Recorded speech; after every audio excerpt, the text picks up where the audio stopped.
ভারত মহাসাগরের নীল ঢেউয়ের বুকে ভেসে থাকা এক রত্নদ্বীপ শ্রীলঙ্কা। অসাধারণ প্রাকৃতিক সৌন্দর্য, সোনালী বালুর সৈকত, সবুজে মোড়ানো চা বাগান, পাহাড়, জলপ্রপাত আর সমৃদ্ধ ইতিহাসের জন্য বিশ্বজোড়া খ্যাতি রয়েছে এই দেশে। এখানে আছে প্রাচীন সভ্যতার নিদর্শন, ইউনেস্কো বিশ্ব ঐতিহ্যবাহী স্থান, বন্যপ্রাণীর অভয়ারণ্য এবং উষ্ণ অতিথিপরায়ণ মানুষ। প্রকৃতি, সংস্কৃতি আর ইতিহাসের এই মেলবন্ধন শ্রীলঙ্কাকে করে তুলেছে ভ্রমণ প্রেমীদের জন্য এক অনন্য স্বর্গ। শ্রীলঙ্কার প্রাণকেন্দ্র ও বাণিজ্যিক রাজধানী কলম্বো শহর একদিকে আধুনিক নগরীর ব্যস্ততা, অন্যদিকে উপকূলের নীরব সৌন্দর্যের মিলনস্থল। সমুদ্রের ধারে বিস্তৃত গলফেজ গ্রিন, উপনিবেশিক যুগের স্থাপত্য, রঙিন বাজার, বিলাসবহুল শপিং মল, মসজিদ, গির্জা ও মন্দির, সব মিলিয়ে কলম্বো একটি বহুমুখী শহর। আর শ্রীলঙ্কার পাহাড়ি সৌন্দর্যের মুকুট নোয়ারা এলিয়া, যাকে বলা হয় লিটল ইংল্যান্ড। সবুজ চা বাগান, ঠান্ডা আবহাওয়া আর মেঘে মোড়ানো পাহাড়ের জন্য এই শহর ভ্রমণকারীদের মনে জায়গা করে নেয় প্রথম দেখাতে। আর নয়ারা ইলিয়ার হৃদয়ে অবস্থিত গেগরি লেক প্রকৃতির শান্ত সৌন্দর্যের এক অনন্য ঠিকানা। নীল জলরাশি, চারপাশে সবুজ পাহাড় আর নৌকা ভ্রমণের রোমান্স মিলিয়ে এই লেক ভ্রমণকারীদের দেয় এক অবিস্মরণীয় অভিজ্ঞতা। চলুন আজ আমরা ঘুরে দেখব শ্রীলঙ্কার সেই অপূর্ব সৌন্দর্য, যা মুগ্ধ করবে আপনার মন আর চোখ দুটোই। দর্শক, যাত্রা শুরু করছি মাফুসি আইল্যান্ডের সেই হোটেল থেকে। হোটেলে 3 রাত্রি যাপন করে এইমাত্র চেক আউট শেষে এখন যাচ্ছি মাফুসি আইল্যান্ডের জেটি ঘাটের দিকে। যাত্রা শুরু করছি ভারত মহাসাগরের নীল ঢেউয়ের বুকে ভেসে থাকা এক রত্নদ্বীপ শ্রীলঙ্কার উদ্দেশ্যে। জেটি ঘাট থেকে স্পিডবোট হয়ে যাব মালদ্বীপের সেই ভেলেনা ইন্টারন্যাশনাল এয়ারপোর্টে। স্পিডবোটে যেতে আনুমানিক সময় লাগবে 45 মিনিটের মতো। সেই রোমাঞ্চকর জার্নি শেষে পৌঁছে যাব আমাদের সেই কাঙ্ক্ষিত ভেলেনা ইন্টারন্যাশনাল এয়ারপোর্টে।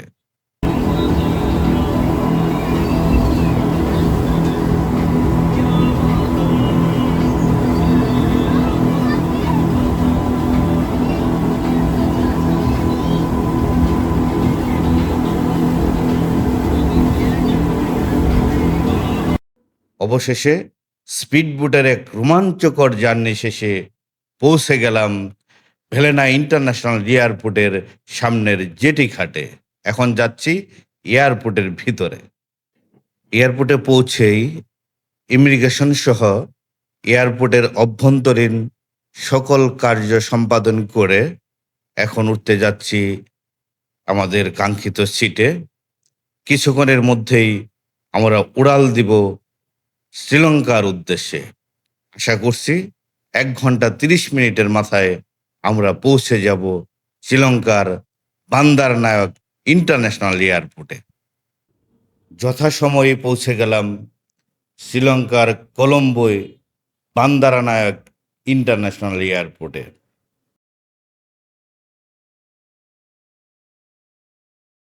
প্রিয় দর্শক, শ্রীলঙ্কার কলম্বোর বান্দারানায়ক ইন্টারন্যাশনাল এয়ারপোর্ট থেকে আপনাদের সকলকে স্বাগত জানাচ্ছি।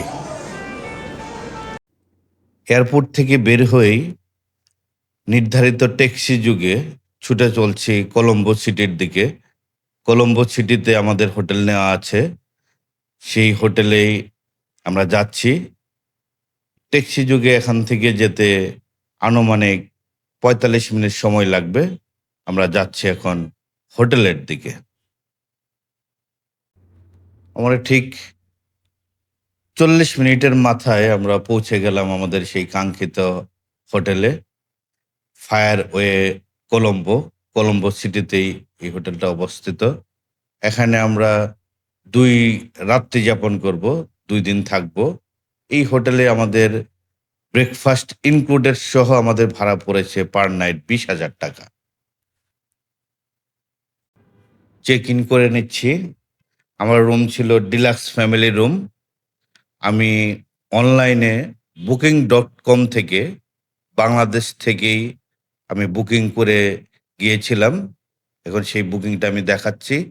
আমাকে তারা আমার রুমের চাবি দিয়ে দিল। এমনকি এই হোটেলেই আমরা 2 দিন থাকবো।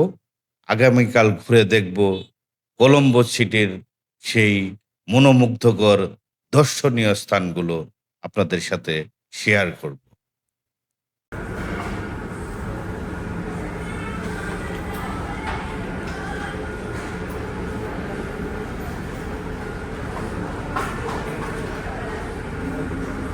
প্রিয় দর্শক, শ্রীলঙ্কা ভ্রমণের দ্বিতীয় দিনে হোটেলের নির্ধারিত সকালের ব্রেকফাস্ট সেরে আমরা বেরিয়ে পড়তেছি শ্রীলঙ্কার এই কলম্বোর সিটি ট্যুর দেওয়ার জন্য। আমরা প্রথমে যাব ইন্ডিপেন্ডেন্স স্কোয়ার পরিদর্শন করতে। প্রিয় দর্শক, শ্রীলঙ্কার কলম্বো সিটির এই ইন্ডিপেন্ডেন্স স্কোয়ার থেকে আপনাদের সকলকে স্বাগত জানাচ্ছি।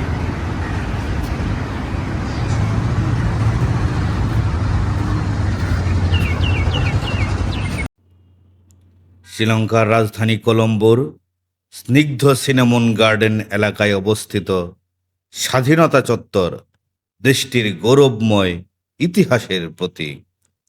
1948 সালে ব্রিটিশ শাসন থেকে মুক্তির স্মৃতিকে চিরস্থায়ী করার জন্য এখানে নির্মিত হয় মনোমুগ্ধকর ইন্ডিপেন্ডেন্স মেমোরিয়াল হল। এর স্থাপত্য নকশা প্রেরণা পেয়েছে প্রাচীন কান্ডি রাজ্যের রাজপ্রাসাদ মুঘল মাধুয়া থেকে।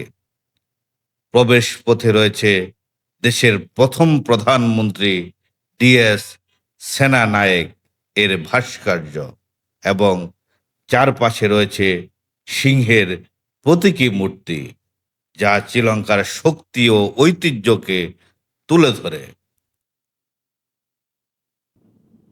দর্শক, এটাই সেই স্বাধীনতা চত্বর ইন্ডিপেন্ডেন্স স্কোয়ার, যা মনে করিয়ে দেয় একটি জাতির স্বাধীনতার গর্বের গল্প। দর্শক, এখন চলে আসলাম কলম্বো সিটির সবচেয়ে জনপ্রিয় একটি স্পট, গলফেজ বিচ।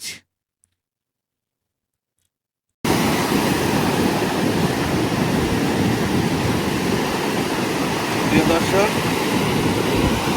শ্রীলঙ্কার কলম্বো গলফেজ বিচ থেকে আপনাদের সকলকে স্বাগত জানাচ্ছি। কলম্বোর হৃদয়ে ভারত সাগরের তীরে বিস্তৃত এই গলফেজ বিচ শ্রীলঙ্কার সবচেয়ে জনপ্রিয় সমুদ্র তীরবর্তী বিনোদন কেন্দ্রগুলোর মধ্যে একটি। উপনিবেশিক আমলে 1859 সালে British governor sir Henry Ward সৈন্যদের প্রশিক্ষণ ও ক্রীড়া কার্যক্রমের জন্য এটি গড়ে তুলেছিলেন। আজ এটি স্থানীয় বিদেশি পর্যটকের কাছে এক অপরূপ অবকাশ কেন্দ্র। প্রায় 500 মিটার দীর্ঘ এই সমুদ্র তীরে দুপুর থেকে সন্ধ্যা পর্যন্ত থাকে অনেক লোকের ভিড়। এখানে বসে উপভোগ করা যায় রঙিন সূর্যাস্তের অপূর্ব দৃশ্য, যা এই বিচের সবচেয়ে বড় আকর্ষণ।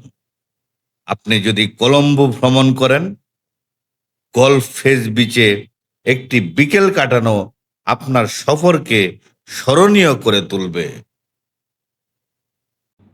দর্শক, আমরা এখন পরিদর্শন করব শ্রীলঙ্কার কলম্বো সিটির সবচেয়ে জনপ্রিয় পর্যটন কেন্দ্র লোটাস টাওয়ার। আমরা ঢুকছি লোটাস টাওয়ারের দিকে।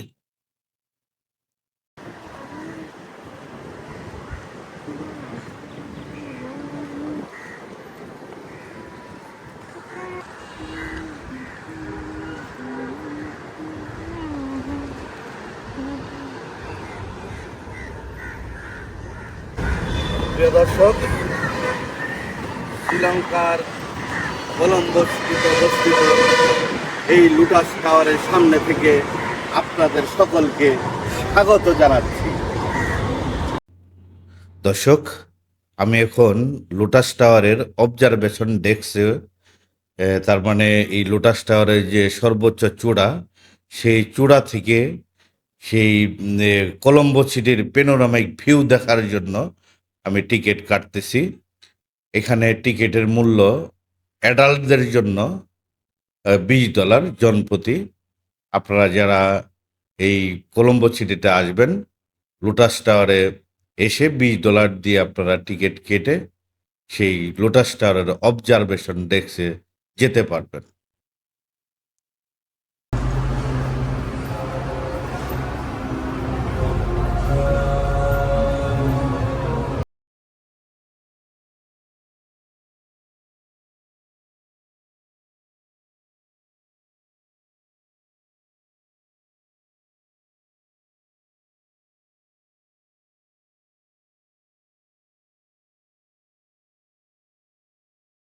এখানে কলম্বোর আকাশ রেখায় সবচেয়ে চোখে পড়া স্থাপত্যের নাম লোটাস টাওয়ার। প্রায় 350 মিটার উচ্চতার এই টাওয়ারটি দক্ষিণ এশিয়ার অন্যতম উঁচু স্থাপনা এবং শ্রীলঙ্কার গর্বের প্রতীক। পদ্ম ফুলের আদরে তৈরি এই অনন্য নকশা দেশটির সংস্কৃতি ও শান্তির প্রতিচ্ছবি বহন করে।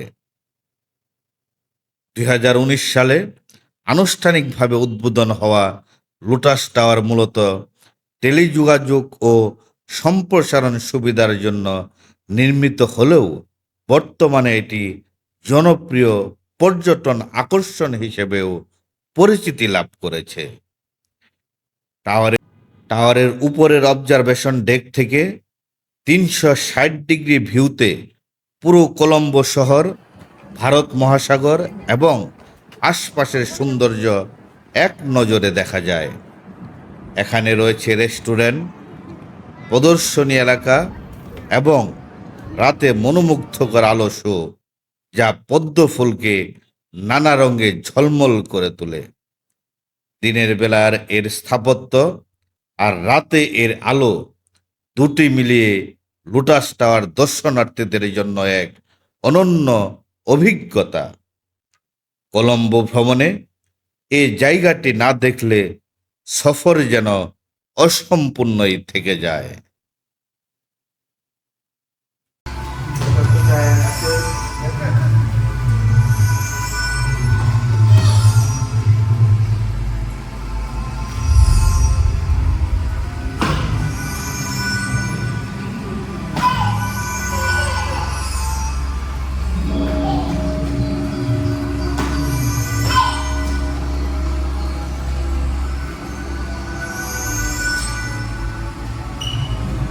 তারপরে চলে আসলাম শ্রীলঙ্কার অন্যতম ঐতিহ্যবাহী ও জনপ্রিয় এক বৌদ্ধ মন্দির, গঙ্গারামায়া মন্দির।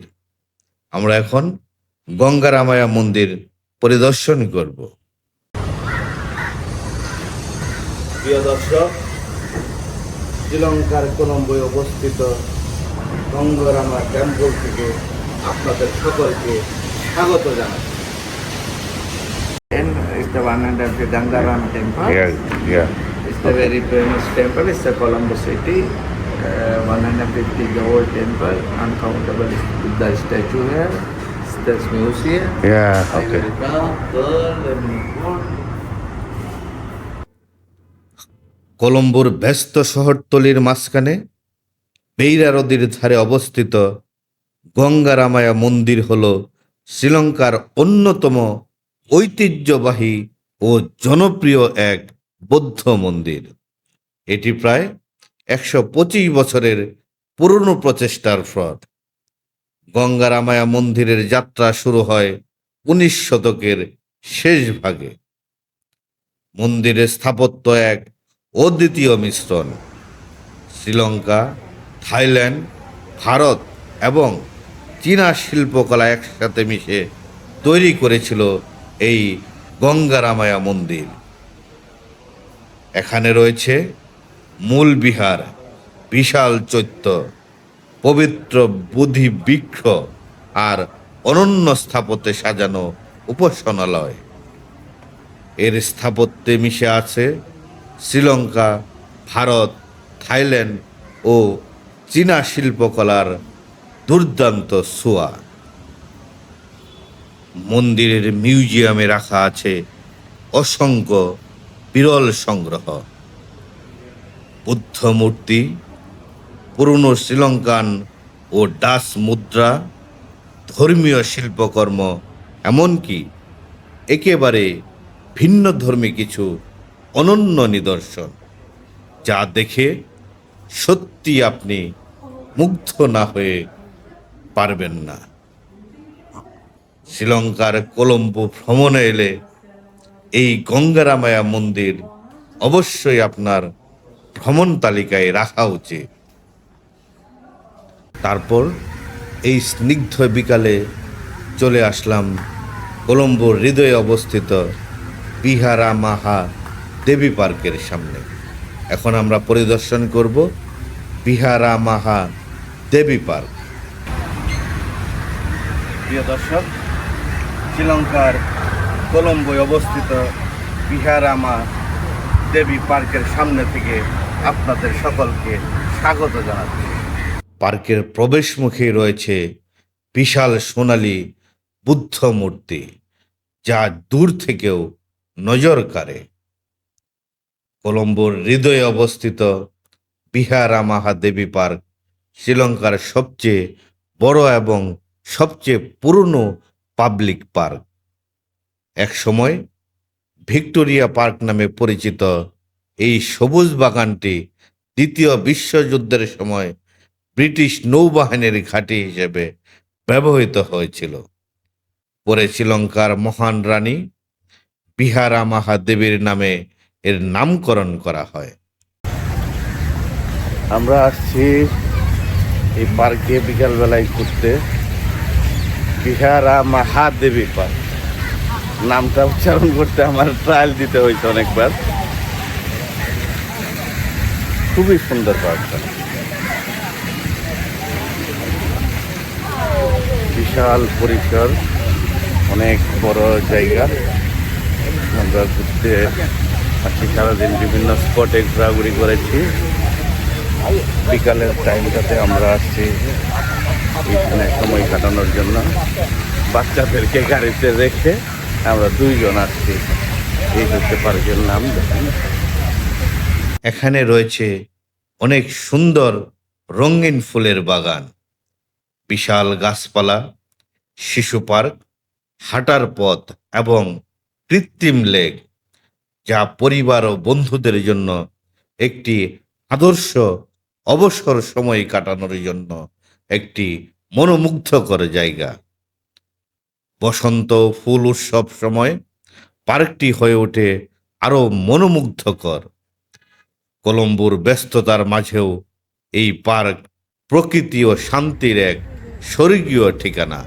যারা শান্তিতে সময় কাটাতে চান তাদের জন্য আছে কৃত্রিম লেকের ধারে বসার মনোমুগ্ধকর সুন্দর জায়গা।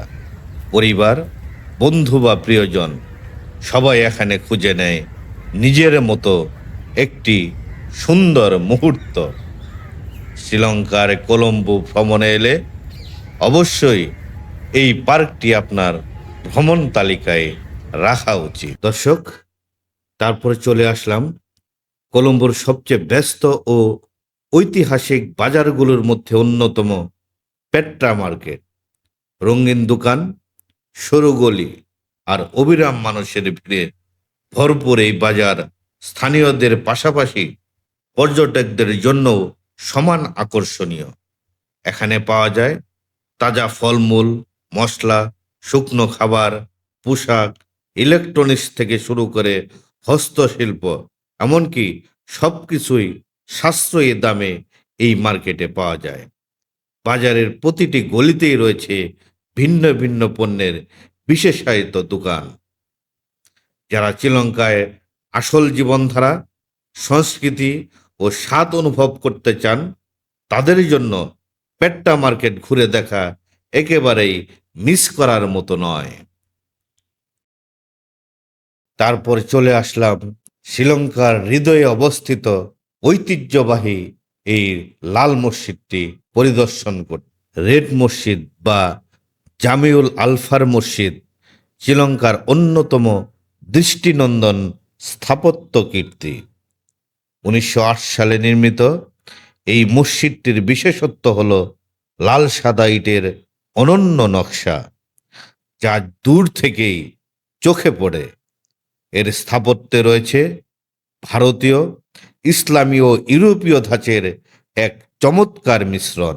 2 মিনার ওয়ালা এই মসজিদ শুধু মুসলিম সম্প্রদায়ের প্রার্থনার স্থানই নয়, বরং কলম্বো শহরের অন্যতম প্রতীকী নিদর্শন করে।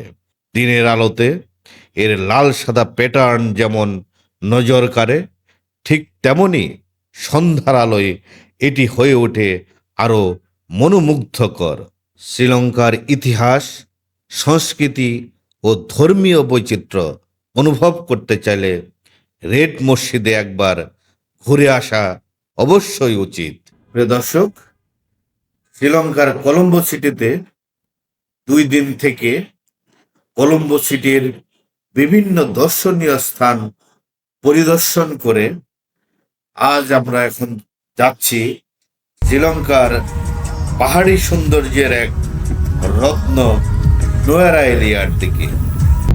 আমরা কলম্বো হোটেল থেকে কলম্বো হোটেল থেকে এইমাত্র চেক আউট করে আমরা রওনা দিয়েছি নোয়ারা এলিয়ার দিকে। নোয়ারা এলিয়ার যাওয়ার পথে, কলম্বো থেকে নোয়ারা এলিয়া যাওয়ার পথে আমরা ক্যান্ডি শহর ঘুরে দেখব, তারপর এলিফ্যান্ট অরফানেজ, তারপর টি গার্ডেন, এমনকি সাম প্লেসেস উইল ভিজিট। দর্শক, নয়ারা এলিয়ার যাত্রা পথে আমরা এখন পরিদর্শন করব এলিফ্যান্ট অরফানেজ। প্রিয় দর্শক, এলিফ্যান্ট অরফানেজের ভিতর থেকে আপনাদের সকলকে স্বাগত জানাচ্ছি। শ্রীলঙ্কার প্যারাডেনিয়ায় অবস্থিত এলিফ্যান্ট অরফানেজ হল বন্য হাতিদের যত্ন ও সংরক্ষণের একটি বিশ্বখ্যাত কেন্দ্র। এখানে প্রধানত আহত, পরিত্যক্ত বা বন্য থেকে উদ্ধার করা হাতিদের নিরাপদ পরিবেশে রাখা এবং তাদের স্বাস্থ্য ও খাদ্য নিশ্চিত করা হয়। পর্যটকরা এখানে হাতিদের সঙ্গে সরাসরি সংস্পর্শের অভিজ্ঞতা নিতে পারেন, যেমন হাতিকে খাওয়ানো, গোসল করানো এবং হস্তিশালার নৈসর্গিক পরিবেশ উপভোগ করা যায়।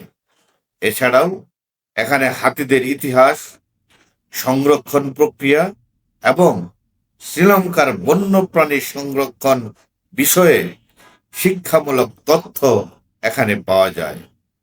শিশু ও বড় সবাই এই কেন্দ্র থেকে হাতির প্রেম, যত্ন এবং প্রকৃতির সাথে সংযোগের এক অনন্য অভিজ্ঞতা অর্জন করতে পারে। ছোট শিশুরা থেকে শুরু করে প্রাপ্তবয়স্ক সবাই এখানে হাতির সঙ্গে আনন্দের মুহূর্ত উপভোগ করতে পারে। এটি একটি স্মরণীয় অভিজ্ঞতা। দর্শক, আপনারা দেখতে পাচ্ছেন এখানে কত দর্শনার্থী হাতিদের সেই দৃশ্য উপভোগ করতেছে। সত্যি এটি একটা খুবই সুন্দর মনোরম স্থান। এলিফ্যান্ট অরফানেজের একটি বিশেষ আকর্ষণ হলো হাতিদের গোসল। পানির মধ্যে খেলাধুলা এবং ধুয়ে ধুয়ে স্নান করা হাতিদের দেখা এক অনন্য অভিজ্ঞতা। আপনি যদি দুপুরের দিকে সাপোজ 1:30-এর দিকে আপনি এই এলিফ্যান্ট অরফানেজে পরিদর্শন করতে আসেন, তাহলে আপনি এই হাতিদের গোসলের এই দৃশ্য উপভোগ করতে পারবেন। এই দেখতে পাচ্ছেন হাতিরা হাতিদের ওই স্থান থেকে রাস্তা পার হয়ে তাদের এই রাস্তার ওপাশে হাতিদের গোসলের যে স্থান রয়েছে তাদেরকে তারা নিয়ে যাচ্ছে সেখানে গোসল করানোর জন্য। এই দৃশ্যটা সত্যিই খুবই উপভোগ্য একটি দৃশ্য। আপনারা যারা এই এলিফ্যান্ট অরফানেজে পরিদর্শন করতে আসবেন সেই সময়টা মাথায় রেখে আপনারা আসবেন, তখন আপনারা এই দৃশ্যটা উপভোগ করতে পারবেন। আমরা এখন নয়ার এলিয়া যাওয়ার পথে একটা সুন্দর জায়গায় যাত্রা বিরতি দিয়েছি। দেখতে পাচ্ছেন খুবই রোমাঞ্চকর একটা জায়গা। আমরা এই দৃশ্য চোখে পড়ার মতো দৃশ্য। পাহাড়ের গায়ে যেন মেঘ এসে পড়েছে। আপনারা দেখতে পাচ্ছেন সেই পাহাড়ে ওই পাশে দেখা যাচ্ছে যে পাহাড়, সেই পাহাড়ে মেঘ এসে পড়েছে।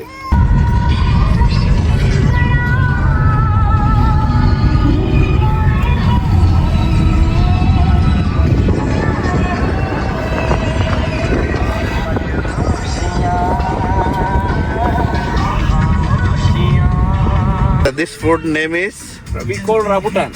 Rabutan. Yes, that's nice word. Rabutan. How to eat it? It will open like this. Like this open, right? Open. And you can eat. Yeah. And there is the middle there is something. And you have to put that thing in this. How about sweet? Please try. And put the this, what you call this? Yeah, it's the perfect.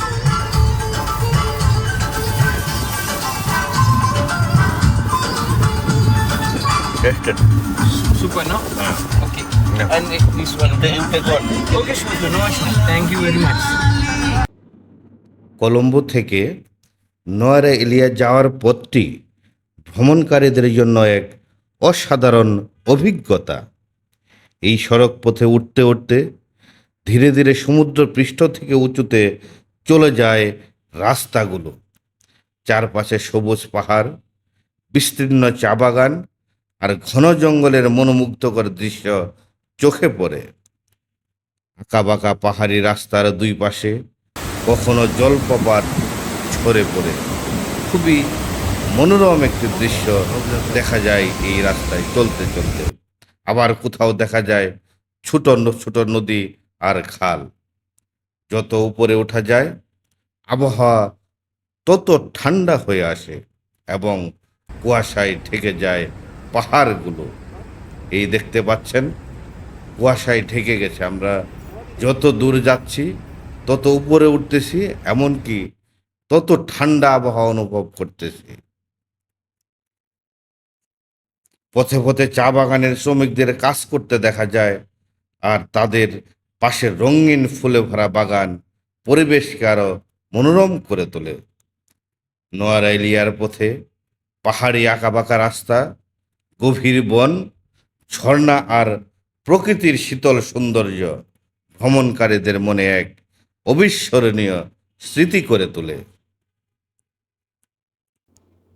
অবশেষে আমরা চলে আসলাম নোয়ারা এলিয়ার খুবই prime location, আমাদের সেই কাঙ্ক্ষিত hotel the grand hotel. এই হোটেলে আমরা ডিলাক্স ডাবল রুম নিয়েছি। 2 দিন আমরা এখানে থাকব। প্রতি রাতের জন্য এই হোটেলের আমাদের কাছ থেকে ভাড়া নিয়েছে $338, তার মানে বাংলা টাকায় 40,620 টাকা অ্যারাউন্ড নিয়েছে প্রতি রাতের জন্য। এইখানে আমাদের বুফেট ব্রেকফাস্ট ফ্রি আছে। হোটেলটা খুবই সুন্দর। নোয়ারা এলিয়ার খুবই প্রাইম লোকেশনে এই হোটেলটি দেখতে খুবই চমৎকার। চারপাশে সবুজ আচ্ছাদিত, এমনকি সাজানো গুছানো, খুবই পরিপাটি এই হোটেলটি। দর্শনার্থীরা যারাই এই হোটেলে আসে, এমনকি রাত্রি যাপন করে, অনেক উপভোগ করে এই হোটেলটি। হোটেলের চারপাশ, সামনে, পিছনে খুবই সুন্দর করে সাজানো, গুছানো একটি হোটেল। আমার কাছে, এমনকি আমার পরিবারের কাছে এই হোটেলটি সত্যিই রোমাঞ্চকর একটি হোটেল মনে হয়েছে। খুবই মনোরম একটি হোটেল মনে হয়েছে। আপনারা যারা নয়রা এলিয়াতে আসবেন, এই হোটেলটা আপনাদের একটা ডেস্টিনেশন হতে পারে। দ্য গ্র্যান্ড হোটেল খুবই সুন্দর একটি হোটেল। আমরা সকাল সকাল হোটেল থেকে বের হয়ে নয়রা এলিয়ার বিভিন্ন স্পট ঘুরে দেখব। প্রথমে যাব আমরা Gregory park and temple, strawberry farm, tea garden and another places will visit. খুবই ভালো লাগছে, তবে ঠান্ডাটা একটু বেশি এখানে আমরা ৬,০০০ ফুটের বেশি উপরে আছি সমুদ্র পৃষ্ঠস্থল থেকে। ৬,০০০ ফিটেরও উপরে এই নয়রা এলিয়া।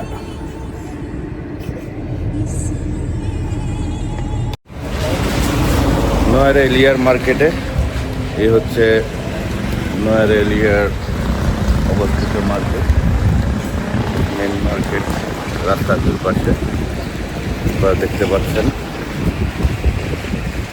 সব ধরনেরই দোকান। যারা দর্শনার্থীরা আসেন এখানে বিভিন্ন কিছু তারা কিনে নিয়ে যায়।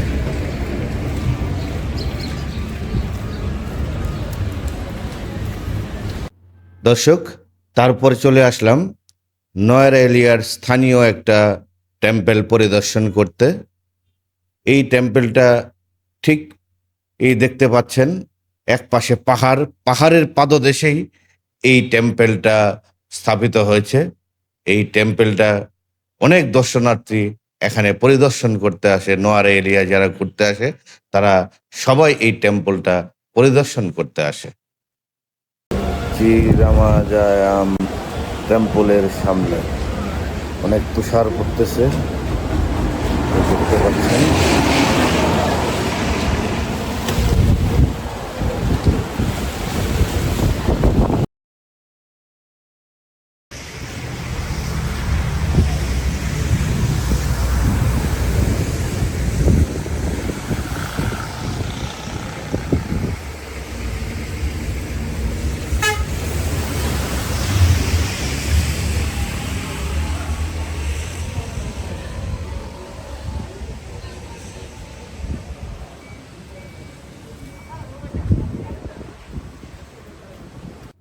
দর্শক, আমরা এখন যাচ্ছি নয়রা এলিয়ার স্থানীয় একটা মিল ফ্যাক্টরি পরিদর্শন করতে।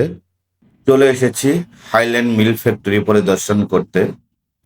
এই ফ্যাক্টরিটি অত্যাধুনিক স্প্রে ড্রাইং প্রযুক্তির মাধ্যমে তাজা দুধ থেকে মিল্ক পাউডার তৈরি করে থাকে, যার পুষ্টিগুণ বজায় রেখে পাউডারের আয়তন কমিয়ে এমনকি সেটা মার্কেটে তারা বিক্রি করে থাকে। ১৯৭৮ সালে হাইল্যান্ড ব্র্যান্ডটি চালু করা হয়, আর ১৯৮৯ সালে হয় বাটার উৎপাদন, আর ২০০৩ সালে প্যাকিং প্ল্যান্টের আধুনিকায়ন করা হয়।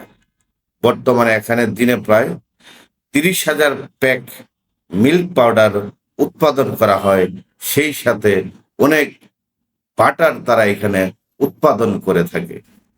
দর্শক, তারপরে চলে আসলাম এই শ্রীলঙ্কা ভ্রমণের সবচেয়ে আকর্ষণীয় একটি স্পট, নয়রা এলিয়ার গ্রেগরি লেক। এই লেকটি খুবই জনপ্রিয়, এমনকি বিখ্যাত একটি লেক। এটা নয়রা এলিয়ার প্রাণ বলতে গেলে প্রত্যেকটা ভ্রমণ পিপাসুর জন্য এটা একটা আদর্শ গন্তব্য। এই গ্রেগরি লেকে সব সময় পর্যটকের ভিড় লেগেই থাকে। আমরাও আসছি এই গ্রেগরি লেক পরিদর্শন করতে। প্রিয় দর্শক, শ্রীলঙ্কার গ্রেগরি লেক থেকে আপনাদের সকলকে স্বাগত জানাচ্ছি। নোয়ারা এলিয়ার হৃদয়ে অবস্থিত গ্রেগরি লেক হলো এক মনোমুগ্ধকর কৃত্রিম হ্রদ। 1873 সালে গভর্নর স্যার উইলিয়াম গ্রেগরি এটি নির্মাণ করেন। চারপাশে সবুজ পাহাড়, ঠান্ডা আবহাওয়া আর স্বচ্ছ জলের সৌন্দর্যে এটি আজ নোয়ারা এলিয়ার অন্যতম আকর্ষণ পর্যটন স্পট।